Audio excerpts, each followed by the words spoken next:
Many practitioners never consider transcending samsara. They recite prayers and meditate every day, yet they neither abide in emptiness nor engage in practice with bodhicitta. Such practice is tainted by conceptual thinking. For this reason, the practitioner will wander repeatedly in samsara, sometimes happy and sometimes miserable.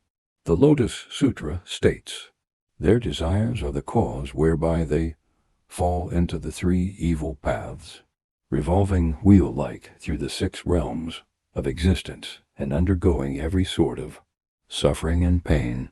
Therefore, we must transcend samsara. It is just like this. Even if a prisoner is well-fed and well-clothed, they are still in a prison hoping for liberation one day. Similarly, although we have food and clothing and our living conditions are improving, life's nature is still suffering. So each of us should aspire to attain liberation. Otherwise, we cannot be considered true practitioners.